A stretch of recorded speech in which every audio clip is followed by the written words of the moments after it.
주신 하나님의 말씀은 사도행전 9장 1절부터 9절에 있는 말씀입니다. 사도행전 9장 1절부터 9절에 있는 말씀입니다.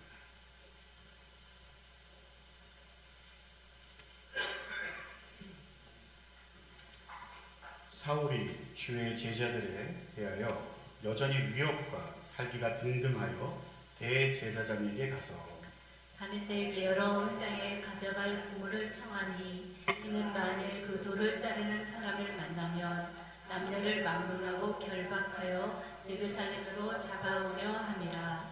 사울이 길을 가다가 다메섹에 가까이 이르더니 호련히 하늘로부터 빛이 그를 둘러 비치는지라. 땅에 엎드려져 들음에 소리가 있어 이르시되 사울아 사울아 내가 어찌하여 나를 박해하느냐 하시거늘 대답하되 주여 누구시나이까 이르시되 나는 내가 박해하는 예수라. 너는 일어나 시내로 들어가라. 내가 행할 것을 내가 이를 자가 있느니라 하시니. 같이 가던 사람들은 소리만 듣고 아무도 보지 못하여 말을 못하고 서 있더라. 사울이 땅에서 일어나 눈을 떴으나 아무것도 보지 못하고 사람의 손에 끌려 다메섹으로 들어가서 함께 있습니다. 사흘 동안 보지 못하고 먹지도 마시지도 아니하니라. 아멘. 예수님과의 만남이 사람과의 만남으로 라는 제목으로 목사님 말씀 전하실 때 귀한 은혜 있으시기를 주님으로 축복을 드립니다. 예, 우리 서로 반갑게 인사를 하시겠습니다. 잘 오셨습니다. 사랑합니다. 은혜 받읍시다 하고 인사하시기 바랍니다. 예, 교회 소식을 알려드리겠습니다. 이번 주일에는 목장 모임을 하도록 하겠습니다. 51차 사무총회가 12월 21일 예배 후에 본당에서 있습니다. 참석을 하기 어려운 분은 위임장을 꼭 제출을 오늘도 해주시기를 부탁을 드리겠습니다. 은사별 사역 신청은 계속 받습니다. 은사대로 새해는 사역을 하시기 바랍니다. 애찬 섬김도 신청을 받고 있습니다. 이 최윤수 집사님은 강남 성모병원에서 퇴원하셔서 인천에 있는 소송병원, 인천 근처에요. 재활 투석을 위해서 병원을 옮기셨습니다. 계속 기도해 주시고, 이기수 권사님도 퇴원을 하셨습니다. 그래서 통원 치료를 가정에서 하게 됩니다. 김준식 장로님을 위해서도 기도해 주시고, 김정희 권사님, 이재명 집사님, 이런 환우들을 위해서 기도해 주시기를 부탁을 드리겠습니다. 오늘 사도행전 9장의 본문으로 예수님과의 만남이 사람과의 만남으로라는 제목의 말씀을 전하겠습니다. 사람은 살면서 누구를 만나느냐, 그 인생의 방향이 결정되는 거죠. 또 달라지기도 하고, 또 어떤 나라에서 태어나느냐 이걸 따라 조국이 결정이 되고, 또 어떤 부모를 만나느냐 그것에 따라서 성품이나 인격이나 인생의 큰 그 줄기가 결정이 됩니다. 또 어떤 배우자를 만나느냐 따라 가정을 결정하게 되고, 또 어떤 신을 만나느냐에 따라 내 영혼이 결정이 되는데, 우리가 예수님을 만났느냐 못 만났느냐가 인생 결정의 사실 분기점이에요. 예수를 만난 분하고 예수를 만나지 못한 분은 처음부터 끝까지가 다 다릅니다. 사울이라고 하는 청년이 예수를 만나서 바울이 됐는데, 기독교 역사상 오순절 성령의 불이 임한 사건만큼 중요한 게 사울 개인이 예수님 만난 사건입니다. 그러니까 사울이라고는 한 사람이 예수님을 만남으로 이 복음이 이방 세계까지 넘어가 버리는, 또 전 세계가 복음으로 축복받는 일이 한 사람이 예수를 만나는 일에서 시작이 되는 겁니다. 여러분이 예수를 만나면 여러분 한 사람의 일이 아니라 그 한 사람, 여러분 한 분이 만남으로 가정이 달라지고 세상이 달라지고 엄청난 일이 일어나는 거예요. 사울이 예수님을 만나기 전에는 엄격한 이 바리새파 유대주의 배경에서 자랐고 사울은 유대인 중에 유대인입니다. 나면서부터 할례를 받았고 유대 전통과 히브리 율법에 아주 정통한 그런 사람입니다.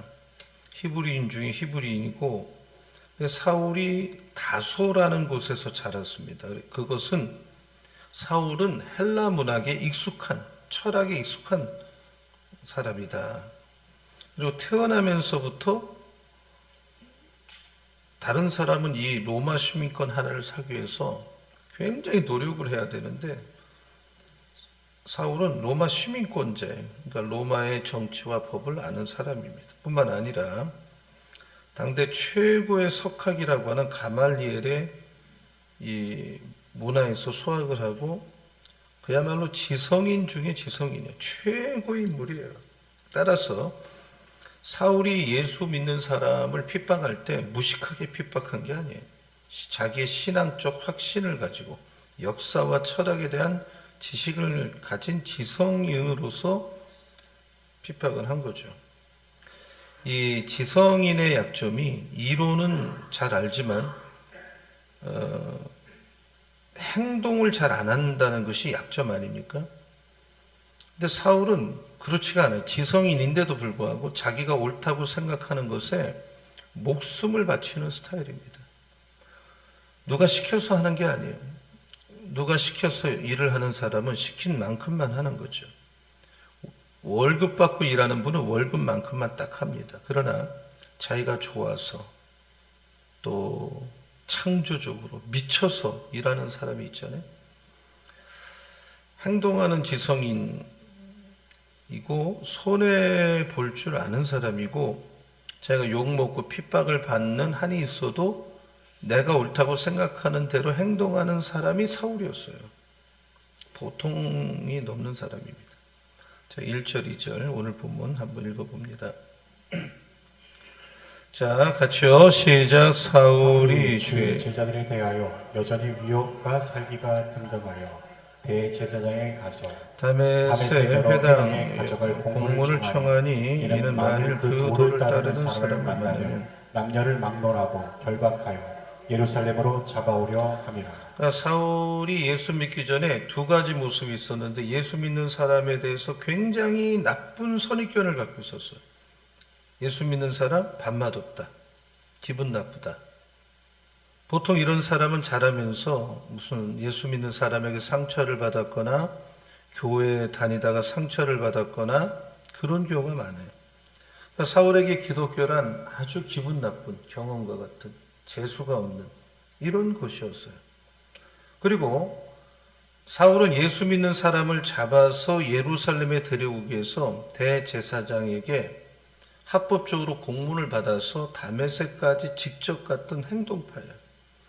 그러니까 자기의 생각에 오르면 행동하는 젊은이였어요.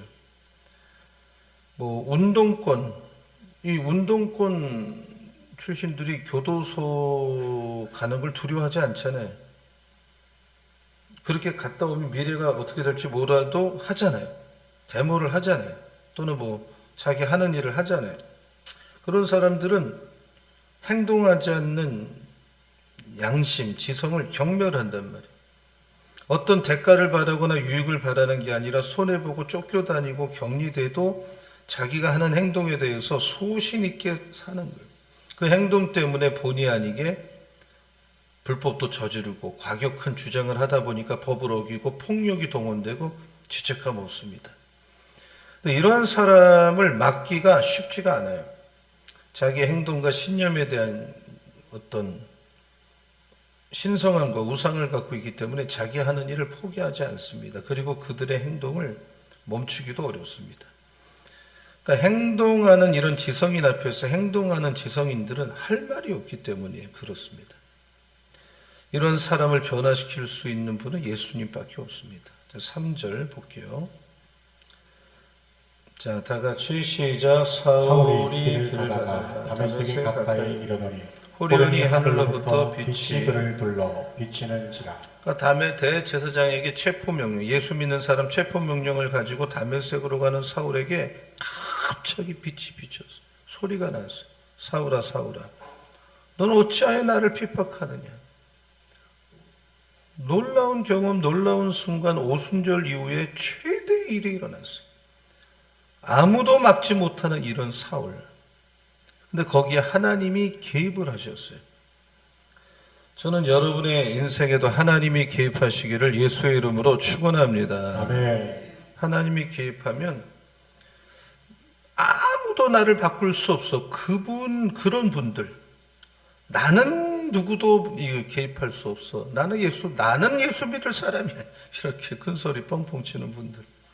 그런 분들에게 하나님이 개입하셔야 돼. 하나님이 개입하시면 안 될 일이 없어요. 예, 한번 따라하세요. 하나님이 개입하시면 안 될 일이 없다. 남자가 100살이고 여자가 90세인데 아들을 낳았어요.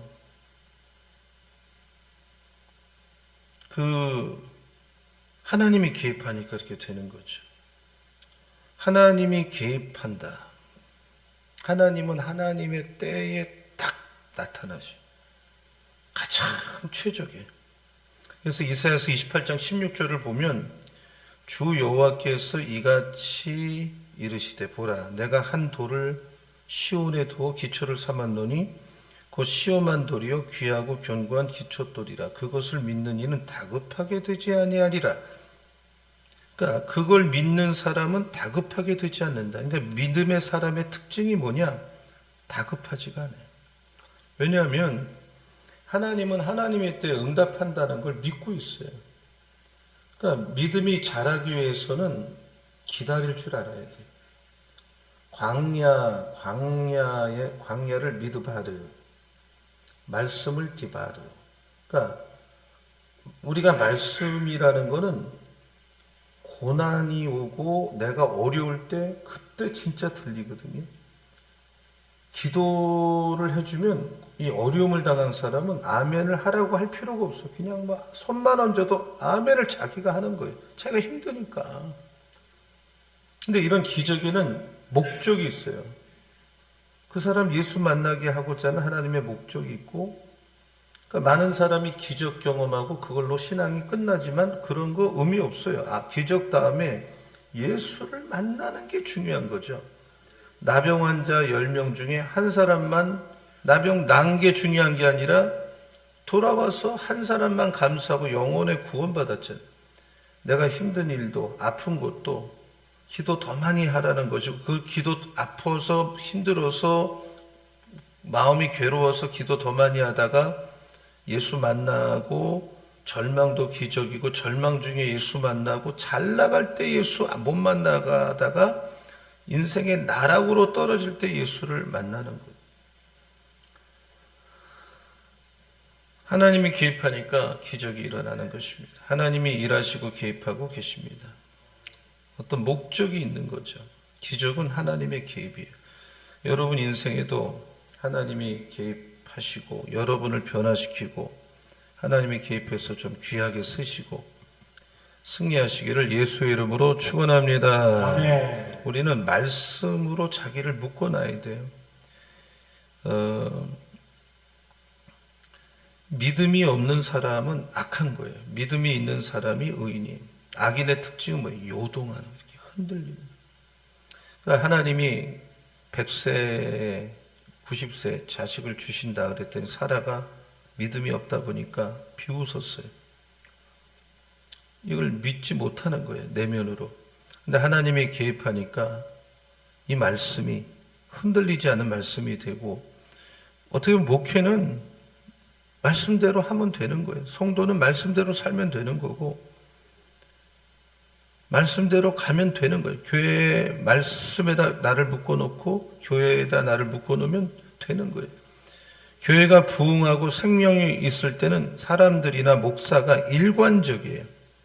근데 악할 때는 요동을 하는 거예요. 마귀가 쓰는 방법이 일관성이 없는 거예요. 그래서 마귀는 사람에게 술을 주는 거예요. 술을 먹고 이상한 사람이 되는 거예요. 일관성이 없는 거예요. 일관성이 없는 것은 오래 못 가는 겁니다. 동물 중에도 자기 몸을 이렇게 변화시키고 저렇게 변화시키는 동물은 오래 못 가요. 거북이나 두루미나 사자는 변색하지 않아요. 거북이는 바꾸질 않아요. 예수 믿는 사람이 이런 보색을 갖고 있는 벌레가 되면 안 됩니다. 교회에 가면 교회에 맞게 자기를 바꾸고, 세상에 가면 세상에 맞게 바꾸고, 오래 못 갑니다. 정치인도 자기를 변색하는 정치인 치고 오래 가는 정치인은 한 명도 없어요. 충성이 중요한 건데, 어떤 배신하지 않고 쭉 가는 거.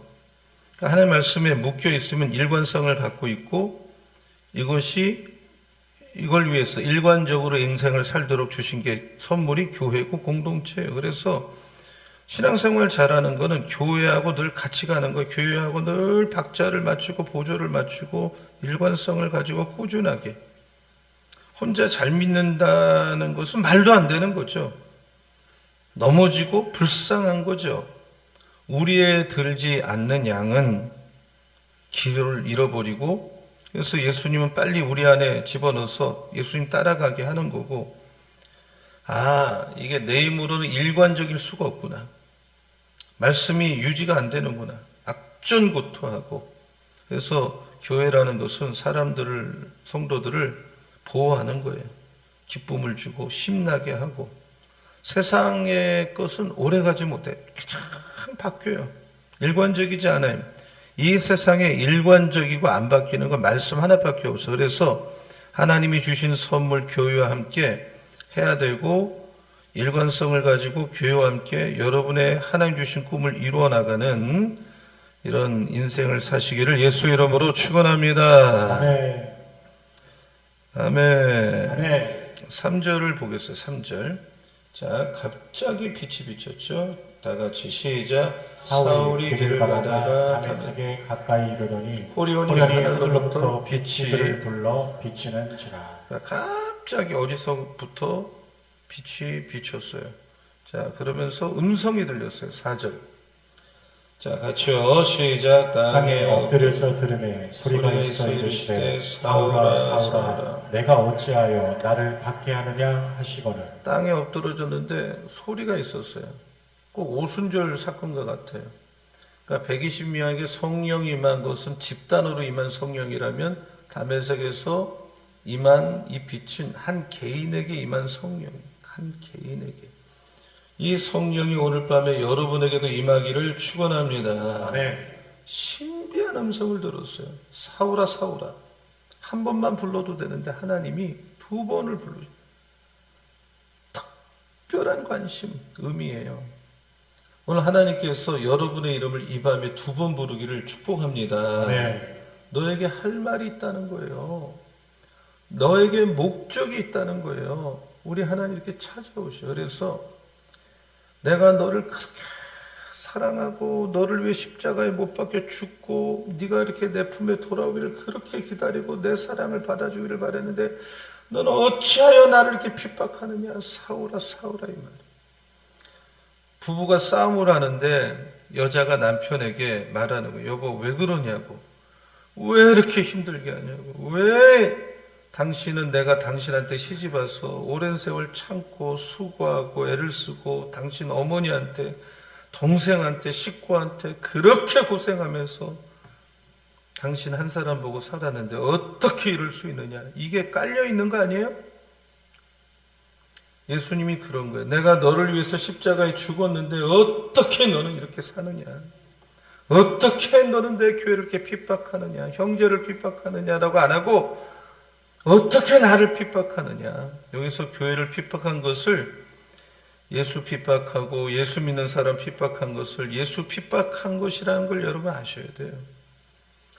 예수님은 33년 동안 우리와 똑같이 지상에 계시고 십자가에 못 박히시고 3일 만에 부활을 하셨고 40일 동안 부활한 다음에 제자들과 계시다가 제자들 마무리 훈련하고 승천하시고 하나님 보좌 우편에 계시기 때문에 지금은 다이렉트로 예수님의 메시지를 들을 수가 없어요. 성경 구절에 보면 네가 핍박하는 예수다. 놀라운 일 아니에요. 사울은 그런데 지금 예수의 음성을 들은 거예요. 이미 하늘로 올라가신 분의 음성을. 승천하셔서 육체로 보이지 않지만 분명히 살아계시다는 거죠. 우리를 보고 계시고 우리를 다 지금 알고 계셔요. 예수님은 시공간을 초월한 거죠. 어떻게 보면 육신이 없으니까 더 자유로운 거예요. 육신은 시간과 공간의 제약을 받지만 예수님은 전 세계에서 역사하고 영으로 계신 예수님, 성령으로 오신 예수님은 지금도 시간과 공간을 초월해서 다스리고 지금 우리 예배당에 예수님이 충만하게 성령으로 임재하고 계시다. 이걸 믿으시기 바랍니다. 예수가 임재, 성령 임재 같은 거죠. 같은 존재예요. 성령이 계시는 곳에 예수님이 선포되고 증거되고 높아지고 영어롭게 되고 그러니까 사람들의 관심이 예수에게 가는 게 성령의 임재란 말이에요. 할렐루야. 네. 사울은 이때 뭐라고 대답을 합니까? 5절. 자, 같이요. 시작. 대답하되 주여 누구시나이까? 이르시되 나는 내가 박해하는 예수라. 예수가 자기에게 성령으로 오시는 순간 마음으로 임재를 느끼는 순간 주여 주여 예수님은 우리의 주님이시지. 그래서 주여 어떤 거부할 수 없는 하나님을 느끼는 거죠. 어떤 사람은 자기가 꼭 예수 믿을 것 같은 예감이 든다는 거예요. 안 믿지만 야, 나 요즘 이러다 예수 믿는 거 아니야? 예수를 핍박하고 교회를 막 비난하는 사람일수록 그럴 확률이 높은 거예요. 사울이 그런 예감을 가졌을 거예요. 예수 믿는 사람 지독하게 핍박하는 걸 보니까 여러분 자 마귀를 믿든지 예수를 믿든지 둘 중에 하나는 저는 과거에 부인 교회 오면 막 끌어다가 집에 데리고 가고 소리 빽빽 치고 부인 뭐 무슨 구역 예배 드리면 난리를 치는 분이 은혜를 받아가지고 이분은 집사였는데 제가 바로 장로 하시라고 해서 장로가 돼서 너무 충성했어요. 근데 이분의 과거를 하는 분은 기절초풍할 노릇이죠. 왜냐하면 세상에 그렇게 핍박하던 사람이 어떻게 저렇게 충성하고 저럴 수가 있는가. 그럴 수 있습니다. 여러분도 이러한 만남이 있기를 예수 이름으로 축원합니다. 이 예수와의 사울의 만남이 로마를 변화시키는 만남, 유럽을 변화시키는 만남, 전 세계를 변화시키는 만남이 된 거예요. 여러분이 예수를 만난 사건은 엄청난 결과를 가져옵니다. 여러분 개인으로 끝나지 않아요. 5절에 다시 보면요. 대답하되 주여 누구십니까? 이르시되 나는 네가 박해하는 예수, 네가 핍박하는 예수. 얼마나 놀랐겠어요. 나를 십자가에 못 박은 건 로마 병정이 아니야. 빌라고도가 아니야. 네가 나를 죽였어.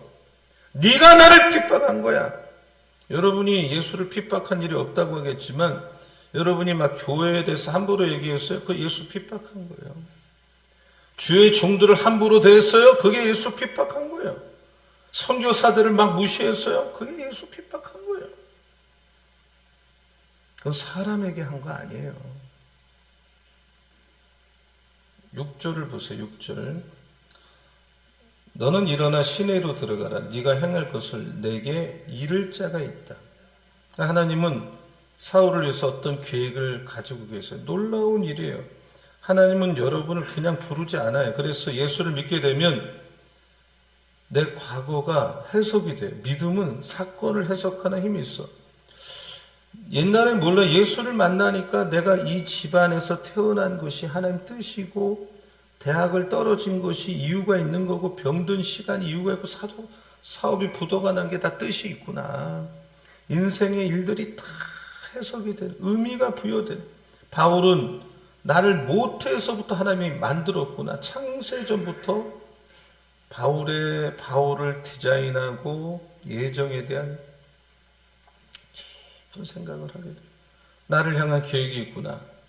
창세전부터 하나님의 아이디어 속에 내가 있었구나. 나를 포기하지 않았구나. 적당히 사랑하지 않았구나. 그래서 사울을 택하신 하나님은 아나니아라는 인물을 준비해놨어요. 너는 만날 사람이 있다. 그 사람이 안수할 것이다. 너에게 무슨 일을 할 걸 알려줄 거다. 여기 핵심이 뭐냐? 내가 성령 받고 구원받았다고 신앙생활이 다 되는 게 아니라, 내가 은사 체험하고 기적을 했다고 되는 게 아니라, 나를 훈련시켜주고 양육할 누군가가 필요하다 이 말이에요. 사울이 다메섹에서 빛을 봤다고 신앙생활이 그걸로 끝나는 게 아니라, 누군가 그를 또 양육을 하고 지독하게 말씀을 가르칠 누군가가 필요한 거예요. 우리식으로 말하면 교회 등록하고 제자훈련 다 하고 신학교까지 갔다 이 말이에요. 지금 인격훈련, 성품훈련, 관계훈련을 받았다. 여러분, 자기가 성경을 모르고 어떻게 남을 지도할 수 있다는 얘기예요. 의사가 사람의 육체를 고치기 위해서 최소 10년, 12년을 정식 공부를 해야 돼요. 근데 목사는 또는 남을 영적으로 지도하는 분은 60만 아니라 영혼을 가르쳐야 되기 때문에 고도의 훈련을 받아야만 하는 것입니다. 근데 우리가 부족한데 얼마나 많이 해야 되겠어요? 그래야 다른 사람을 성숙하도록 도와주고 섬길 수가 있는 거예요. 자, 7절을 볼게요. 7절. 자, 같이 읽어보시겠어요? 시작. 같이 가던 사람들은 소리만 듣고 아무도 보지 못하여 말을 못하고 서 있더라. 네, 하나님의 사건이죠. 사람들은 자기 멋대로 해석한, 저 사람 왜 저렇게 창자가 틀어졌나?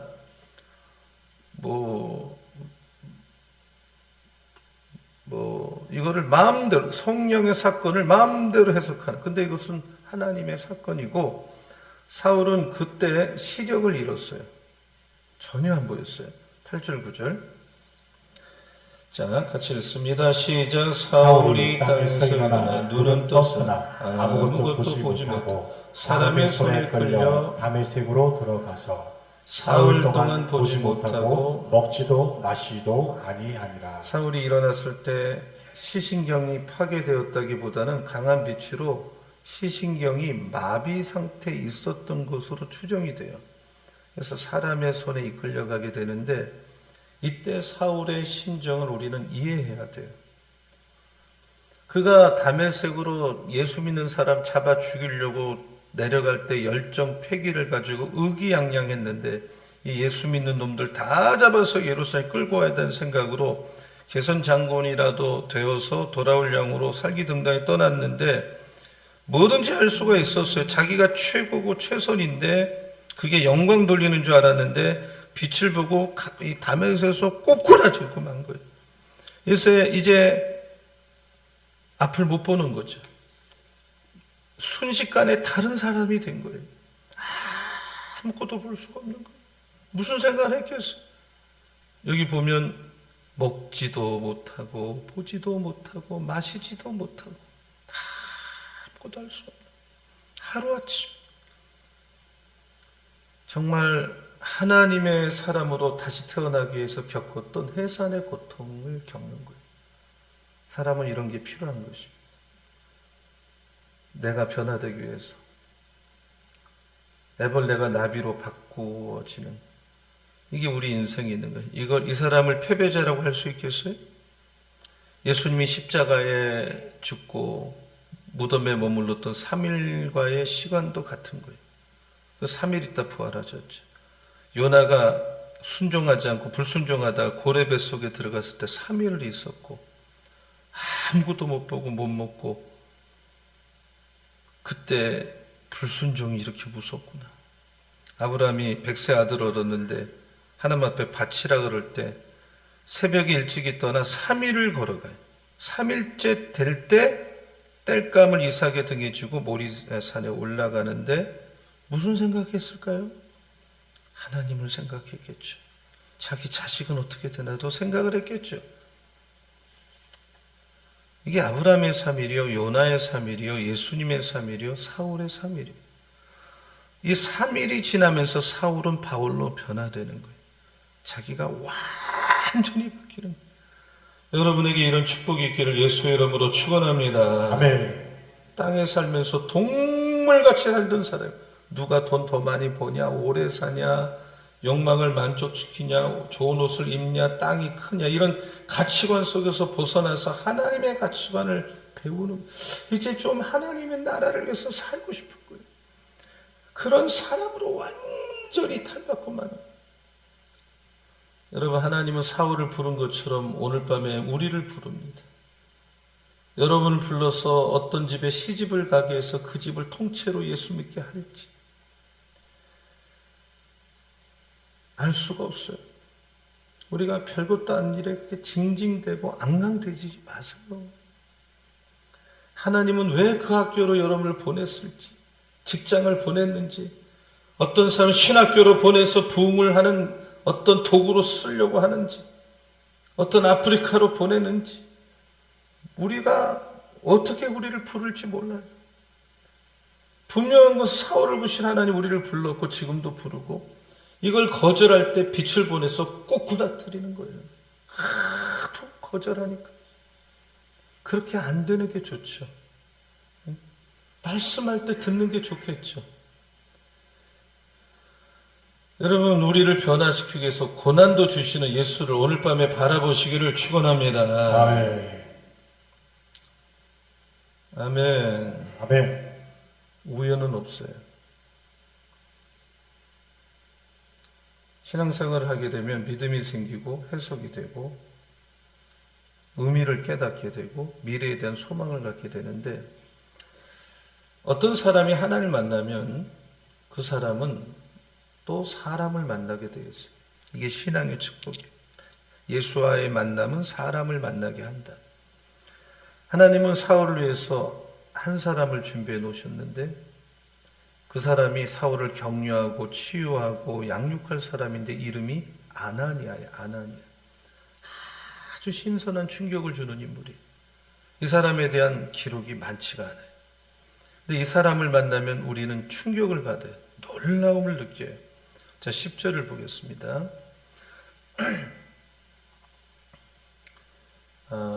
이게 9장을 계속 하는데 갑자기 10장을. 그때 다메섹에 아나니아라는 제자가 있더니 주께서 환상 중에 불러 이르시되 아나니아야 하시거늘 대답하되 주여 내가 여기 있네. 예수님의 제자도 아니고 무슨 유명한 사람도 아니고, 다메섹은 예루살렘이 큰 도시라고 한다면 다메섹은 멀리 떨어지는 시골의 한 지방인데 거기서 예수를 그냥 사랑하는 제자예요. 이 사람은 어떻게 보면 사울이라고 하는 사람을 위해서 준비되어 있는 사람이에요. 그리고 사울에게 결정적 영향을 줬어요. 잠깐 만났는데 큰 도전을 줬어요. 여러분, 잠깐 만나도 내 인생에 정말 파도를 일으키는 사람이 있고, 오랜만 평생을 같이 있어도 별 영향을 못 미치는 사람도 있어요. 세월만 가는 사람도 있어요. 어떤 사람은 잠깐 예수 믿어도 사람이 변하고 성숙하고, 어떤 분은 수십 년간 교회를 들락날락 하지만 전혀 변하지 않는 사람도 있어요. 사울은 22장에서 사도행전 예수를 어떻게 만났는지 자기가 그 간증 속에 아나니아를 언급해요. 사도행전 22장 12절을 보면, 자, 한번 같이 읽어볼게요. 자, 같이요. 시작. 율법에 따라 경건한 사람으로 거기 사는 모든 유대인들에게 칭찬을 듣는 아나니아라는 이가 다메섹에 살죠. 하나님 중심의 사람이죠. 칭찬받고 있죠. 그러니까 사람은 어디에 사느냐가 핵심이 아니에요. 직분이 뭐냐 중요하지 않아요. 자기가 참 하나님 볼 때 준비가 되면 시골에 살든 어디에 살든 하나님 써요. 뭐 유명하지 않아요.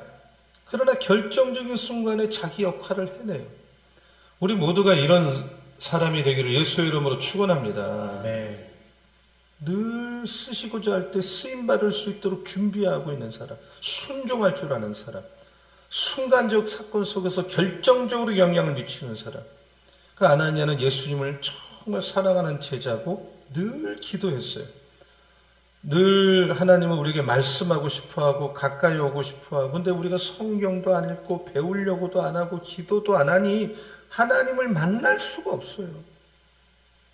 하나님 정말 말씀하는 걸 듣고 싶습니까?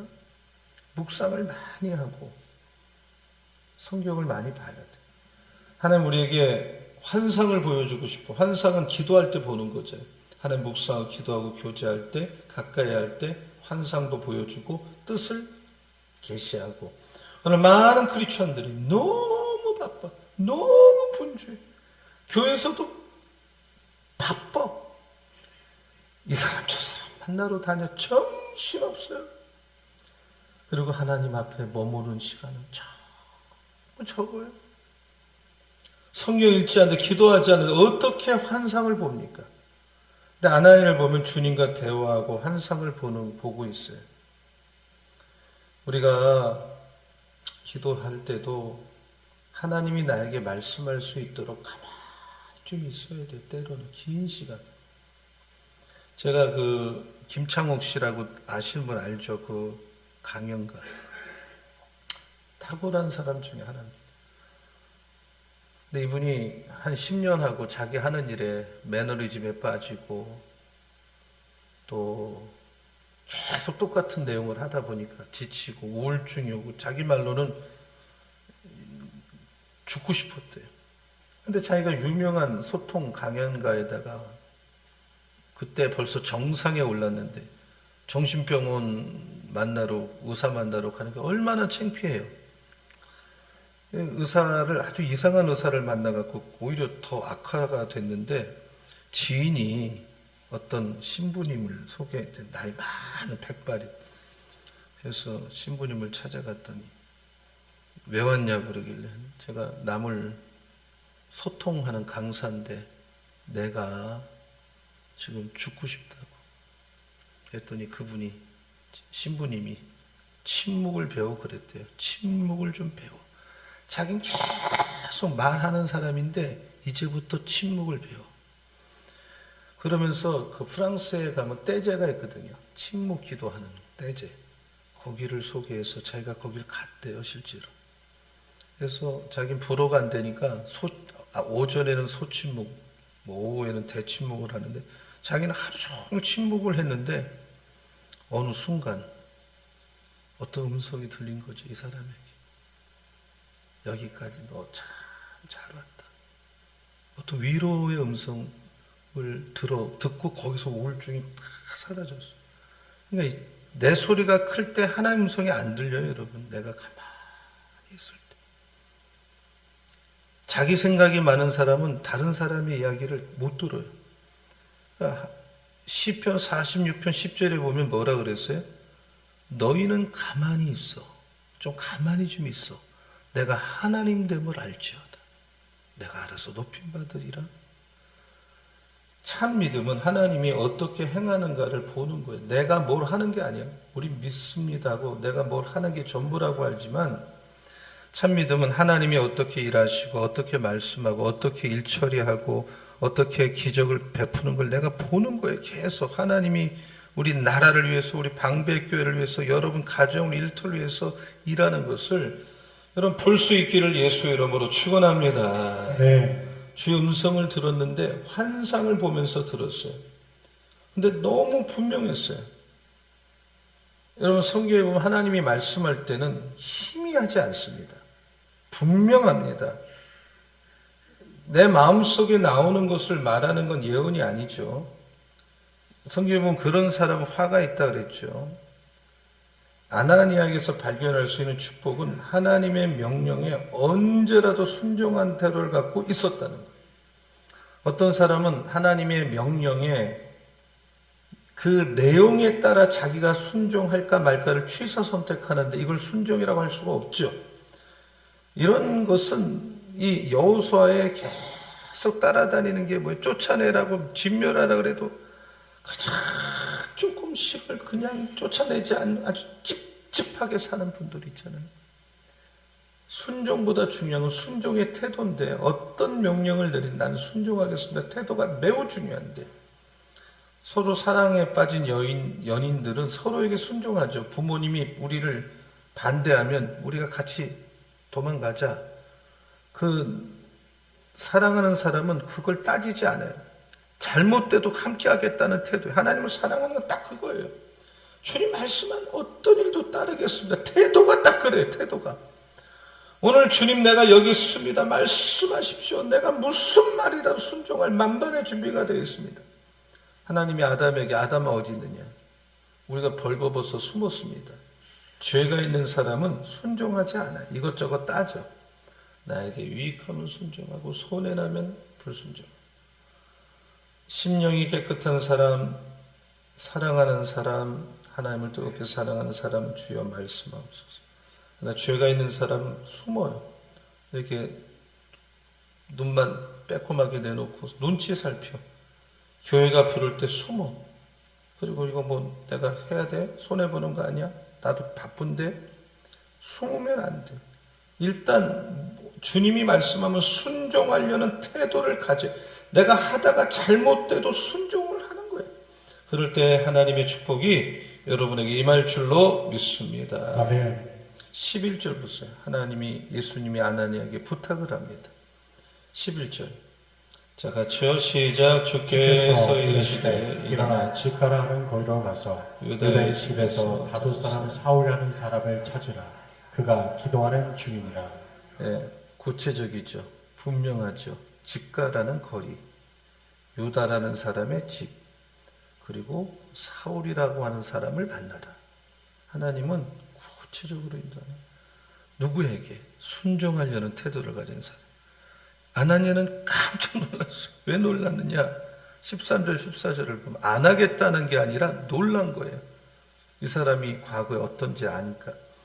자, 다 같이요. 시작. 아나니아가 대답하여 주여 이 사람에 대하여 내가 여러 사람에게 듣사온즉 그가 예루살렘에서 주의 성도에게 적지 않은 해를 끼쳤다 하더니 여기서도 다 같이요. 시작. 여기서도 주의 이름을 부르는 모든 사람을 결박할 권한을 대제자들에게 받았나이다 하거늘. 하나님은 우리를 이렇게 놀래키셔요. 여러분, 하나님이 어떻게 나를 택했나? 내가 어떻게 예수 믿나? 여러분, 사울이 믿었으면 우리 못 믿을 분이 없어요. 안심하고 믿고, 정말 전도해 보면요, 전혀 예수 안 믿을 것 같은 분이 믿어요, 사실은. 정말 예수를 안다면 안 믿을 수 없어요. 예수를 이렇게 핍박하고 죽이려고 하는 사람도 예수 만나 예수 믿는데 예수님 보고 안 믿을 사람 누가 있겠어요? 사울과 같은 사람이 완전히 바뀌었어요.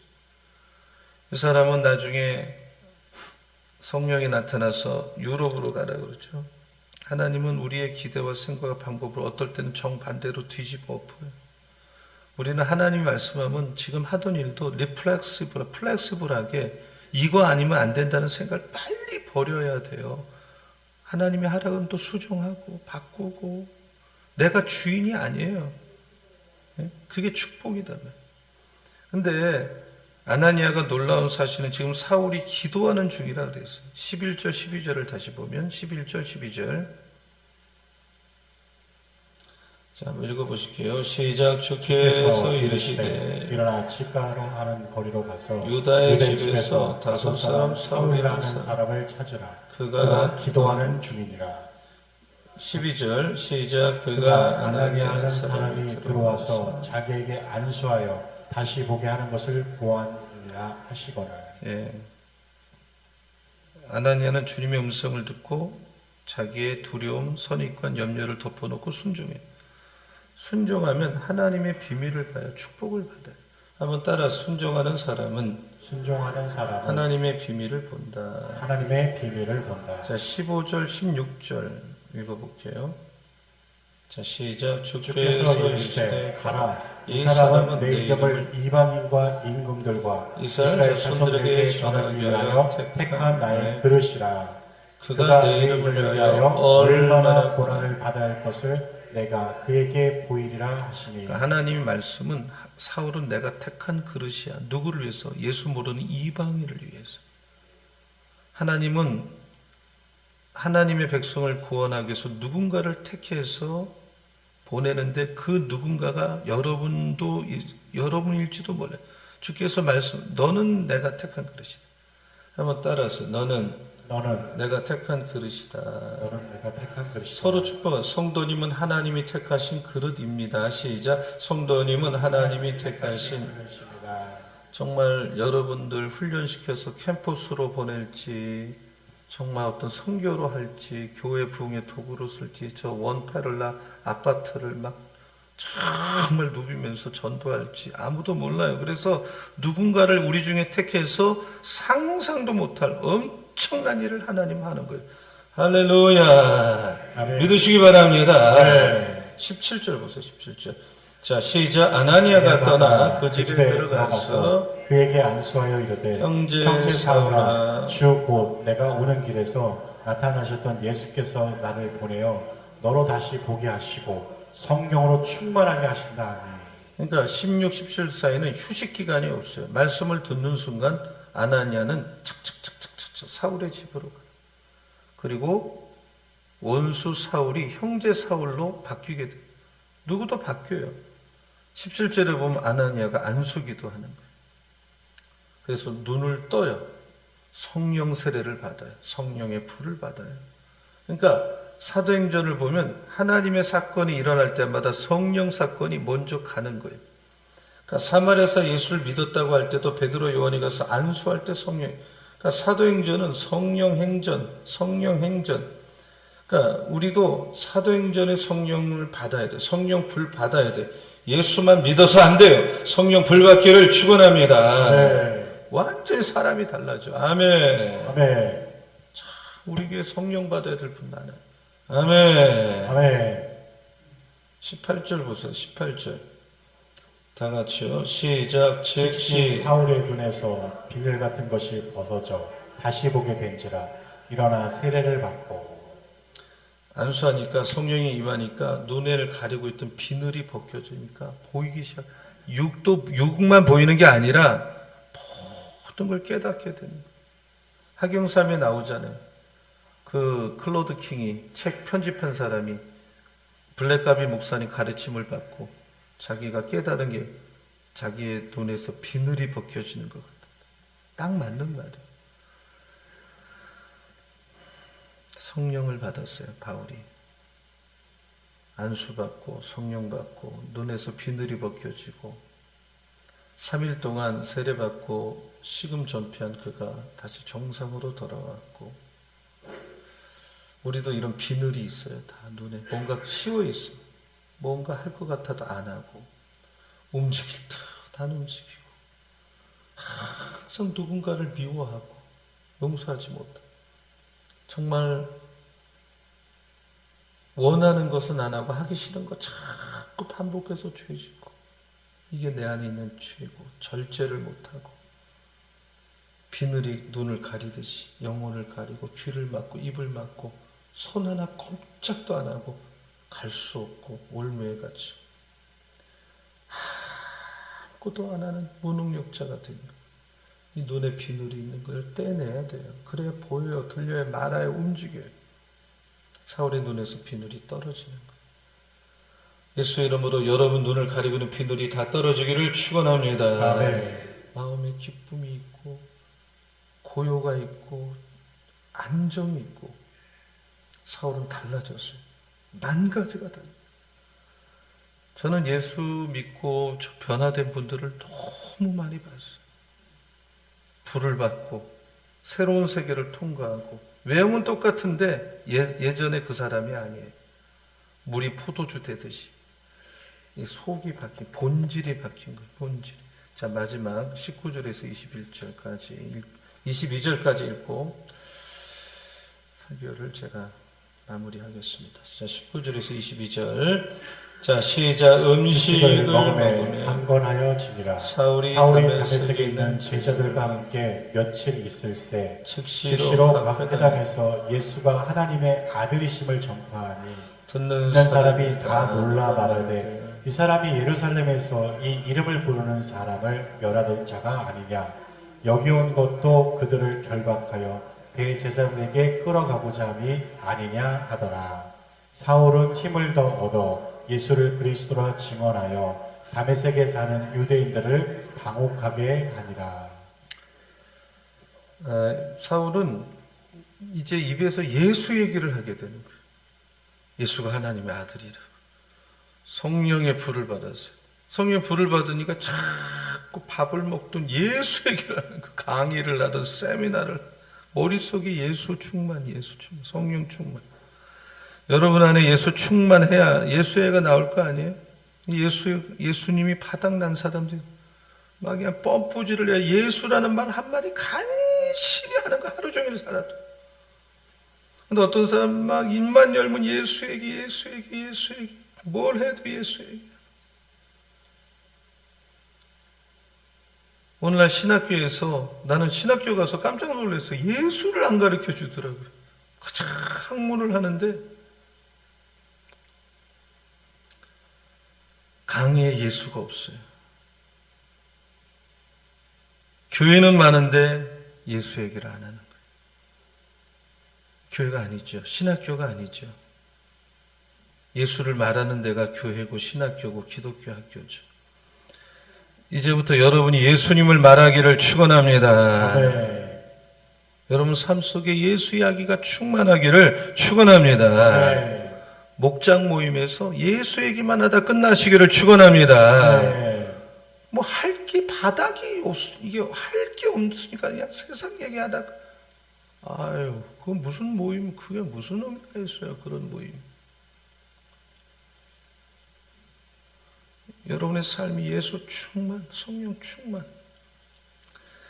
그래서 이 은혜가 여러분에게 있기를 예수의 이름으로 축원합니다. 아멘. 우리 서로 인사하세요. 예수 충만, 성령 충만합시다 하고 인사하시기 바랍니다. 예수 충만, 성령 충만합시다. 다 일어나시겠어요? 일어나서 찬양할게요. 하나님의 은혜, 하나님의 나를 불러주신 분도 하나님, 나의 나된 것도 하나님 은혜고, 나의 달려갈 길 다가도록, 내 마지막 호흡 다가도록 나로 그 십자가 품게 하시니 나의 나된 것은 하나님의 은혜. 이 찬송 우리 다 두 손을 들고 다 나의 고백이 되도록 나를 불러주시고 예수 믿게 한 하나님의 은혜를 생각하며 이 찬양을 같이 부르도록 하겠습니다.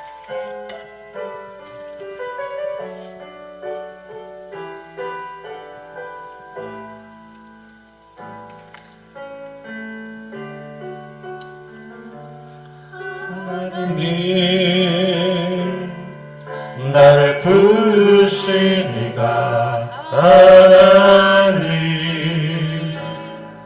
나를 보내시니도 하나님,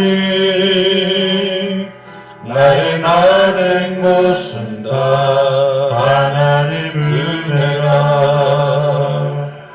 나의 달려갈 길 다가도록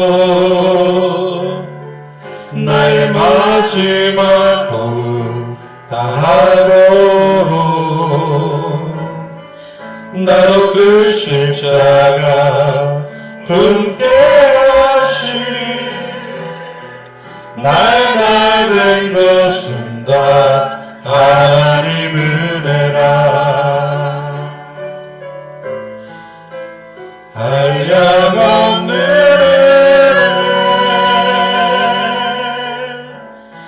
바꿀 수 없는 은혜,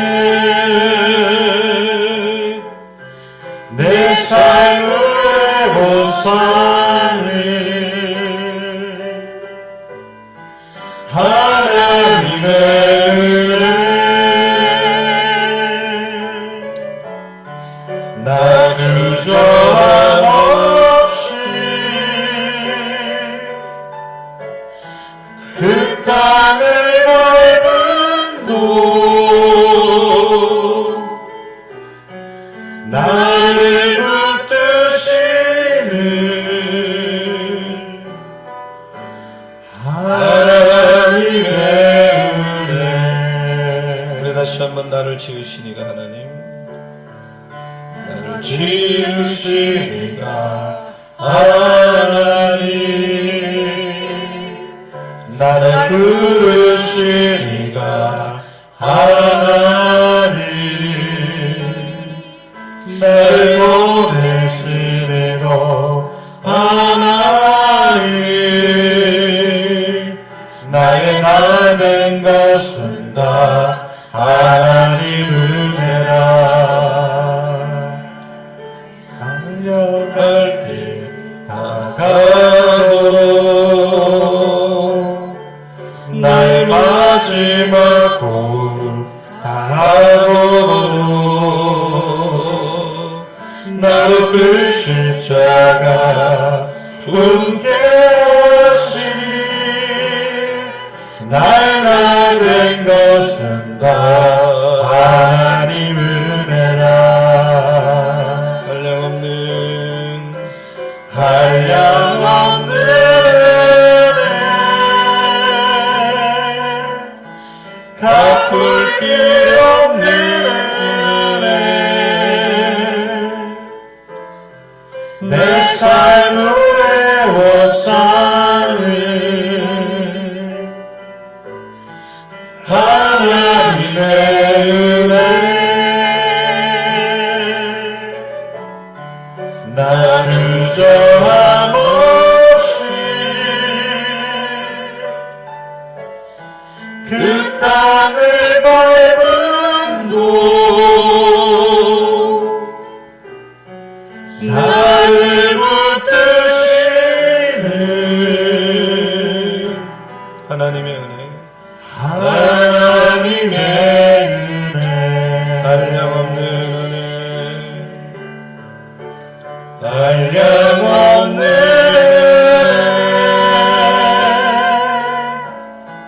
갚을 길 없는 은혜 내 삶을 애워싸는 하나님의 은혜 나 주저함 없이 그 땅을 밟은 곳 나를 붙드시는 하나님의 은혜.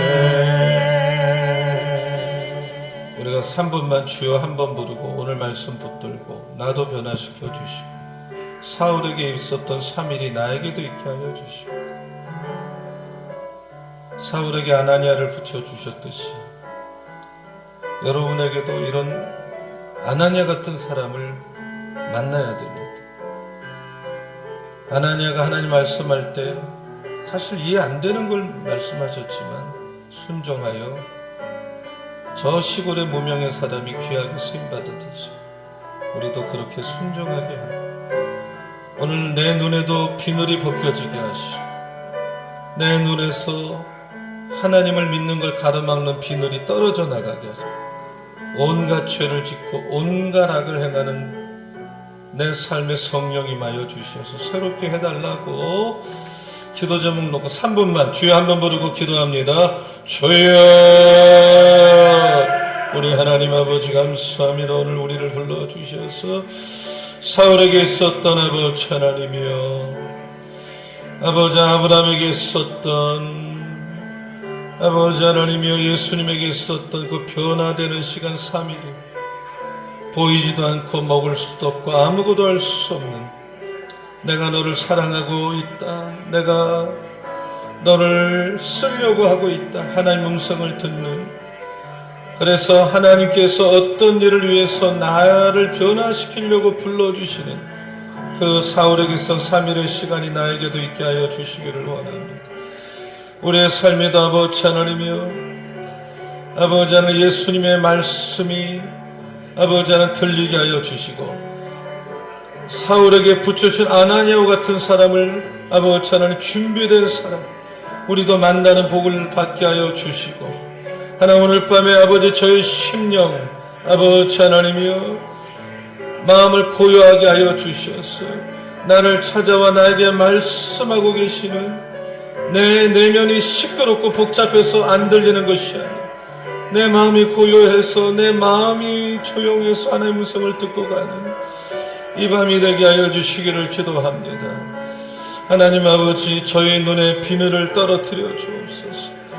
하나님의 말씀을 들었으면서도 내가 마음대로 취사 선택하여 순종하는 아버지 하나님의, 그래서 내가 하나님의 복을 받은 적도 없고 받지를 못하고 있는, 하나님 말씀하면 내가 어떤 일이 있어도 순종할 때 길이 열리는, 하나님 뜻이 전개되는 걸 내가 경험하는 아버지 하나님이, 하나님은 누군가를 변화시키기 위해서 누군가를 또 택해서 그를 상상도 못하게 쓰는데, 하나님 사울의 눈에서 비늘이 떨어져 나갔듯이 아버지 하나님이여, 오늘 이 밤에 우리의 눈에서도 성령님이 임하시 온갖 죄를 짓고 아버지 하나님이 악을 행하는 내 눈에 비늘이 벗겨지는 은혜를 내려 주시옵소서.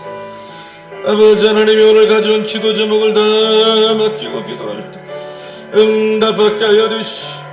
아버지, 몸이 아픈 사람 치료하여 주시. 하나님이여, 우리나라와 민족 가운데 함께하여 주시. 사울이 예수 만났을 때 우리 중에 예수 못 만날 사람이 없어. 우리를 도구로 사용하여 주시고 우리에게 은혜를 베풀어 주시옵소서. 아버지 하나님이여, 모든 것들을 주님 인도하여 주옵소서. 오 하나님이여, 도와주시옵소서. 오늘 밤에 내 눈에서 비늘이 떨어져 나가게 하여 주시고 틀리게 하여 주시고 하나님이 회복되게 하여 주시고 하나님 치료되는 역사가 일어나게 하여 주옵소서. 제가 기도하겠습니다.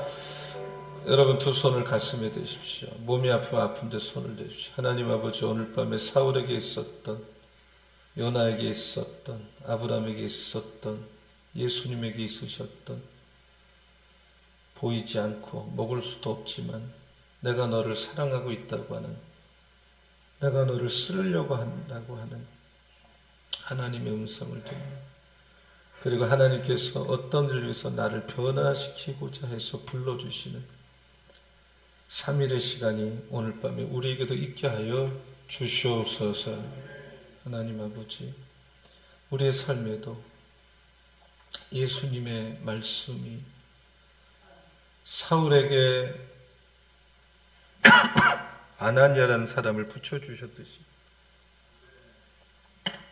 영적으로 준비된 또 다른 사람, 나를 변화시키기 위해서 필요한 분 만나는 복을 내려 주시옵소서. 하나님, 오늘 밤 저희들의 심령을 왜 이렇게 복잡한지, 왜 이렇게 시끄러운지 고요하게 하셔서 찾아오셔서 말씀하는 하나님 음성을 듣고 이 성전을 나가게 하여 주시옵소서. 하나님 아버지, 오늘 밤 저희들도 아나니아처럼 하나님 말씀하실 때 하나님 말씀을 들었음에도 그 내용에 따라 순종을 취사 선택하지 않게 하시고, 이 길을 가다 잘못되는 한이 있어도 일단 순종하고, 그래서 주님이 예비한 복을 다 받는 하나님 백성 되게 하여 주시옵소서. 하나님은 오늘 밤도 누군가를 변화시키기 위해서 누군가를 택하셔서, 그게 우리일 수 있습니다. 우리 집안에, 우리 교회, 어떤 캠퍼스 속에 우리를 쓰려고 불러주십니다.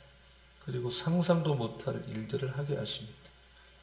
하나님, 사울의 눈에서 비늘이 벗겨졌듯이 이 밤 우리의 눈에서도 성령 임하셔서 온갖 죄를 짓고 하나님을 만나는 데 가로막혀 있는 이 비늘이 벗겨지는 은혜를 내려 주시옵소서.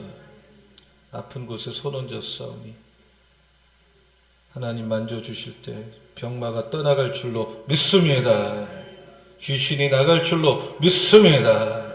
문제가 떨어져 나갈 줄로 믿습니다. 만져 주시옵소서. 오늘 밤에 가져온 문제가 해결되게 도와 주시옵소서. 한 분 한 분을 축복하실 줄로 믿습니다. 예수님의 이름으로 축복하며 기도합니다. 아멘. 다 두 손 들고 이제 여러분 뜨겁게 주여 세 번 부르고 자유롭게 기도하다 돌아가시기 바랍니다. 주여, 주여.